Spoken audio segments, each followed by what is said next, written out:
ಎಣ್ಣೆ ಬೇಕಾ ಎಣ್ಣೆ? ಬೆಳಗ್ಗೆಯಿಂದ ಸಂಜೆವರೆಗೂ ಎಣ್ಣೆ ಇದ್ದೇ ಕಾರುಬಾರ್. ನನ್ನ ವೀಕ್ನೆಸ್ ಆದರೆ ನ್ಯಾಯಕ್ಕೆ ದುಡಿಯೋದೇ ನನ್ನ ಬಿಸಿನೆಸ್.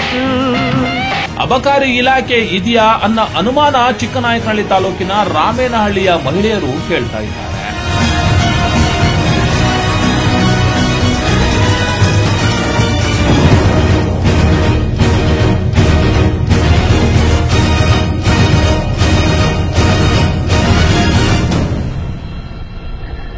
ತಿಂಡಿ ತಿನ್ಬೇಕಾದ್ರೂ ಬೇಕಂತೆ ಎಣ್ಣೆ.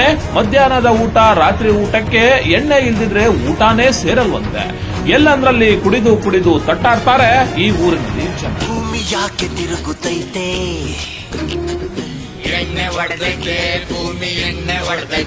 ರಾಮೇನಹಳ್ಳಿಯ ಗ್ರಾಮ ಪಂಚಾಯಿತಿಗೆ ನುಗ್ಗಿದಂತಹ ಮಹಿಳೆಯರು ನಮ್ಗೆ ನ್ಯಾಯ ಕೊಡಿ ಸ್ವಾಮಿ, ಇಲ್ಲದೆ ಹೋದ್ರೆ ವಿಷ ಕೊಡಿ ಸ್ವಾಮಿ ಅಂತ ಹೇಳಿ ಅಧಿಕಾರಿಗಳನ್ನ ಪಟ್ಟಿ ಹಿಡಿದಿದ್ದಾರೆ.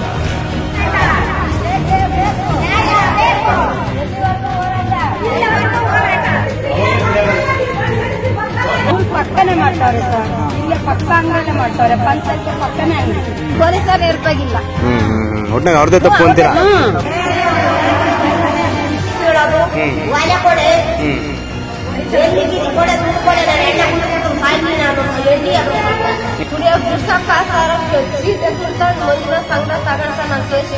ಸಂಸಾರ ಇರಬೇಕೊಂಡು ಎಣ್ಣೆ ನಿಲ್ಬೇಕು. ರಾಮನಹಳ್ಳಿ ನಮ್ಮ ಇದರಲ್ಲಿ ಒಂದೂವರೆ ವರ್ಷದಲ್ಲೇ ಇದು ಎಣ್ಣೆ ನಿಲ್ಸಕ್ಕೋಸ್ಕರ ಎಲ್ಲ ಅರ್ಜಿ ಕೊಟ್ಟಿದ್ರು, ಜನಗಳು ಅರ್ಜಿ ಕೊಟ್ಟಿದ್ರು.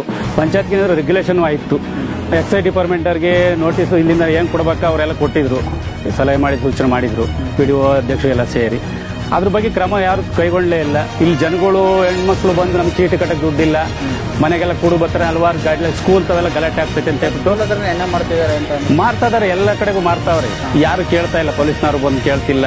ಫೀಲ್ಡ್ ಇಲ್ಲಿ ವಿಸಿಟ್ ಕೊಡೋರು ಪೊಲೀಸು ಯಾರು ಅನ್ನೋದು ಗೊತ್ತಾಗ್ತಿಲ್ಲ ನಮಗೆ. ಒಂದ್ಸರಿ ಪಂಚಾಯತ್ ವಿಸಿಟ್ ಅಧ್ಯಕ್ಷ ಆಗಲಿ ಯಾರೋ ಒಂದು ಗಮನಕ್ಕೆ ತಂದು ಒಂದು ಏನೋ ಭಯ ಇರಲಿ. ಸ್ಕೂಲ್ ತಾವೆಲ್ಲ ಇದು ಎಕ್ಸಾಮ್ ನಡೀತಿರ್ತೀವಿ, ಗಲಾಟೆ ಮಾಡಿ ನಾವೇ ಅವ್ರನ್ನೆಲ್ಲ ಸುಮ್ಮನೆ ಕಳಿಸ್ತೀವ, ನೀವು ಗಲಾಟೆ ಆಗಬಾರ್ದು, ಮಕ್ಳಿಗೆ ಒಳ್ಳೇದಾಗಲಿ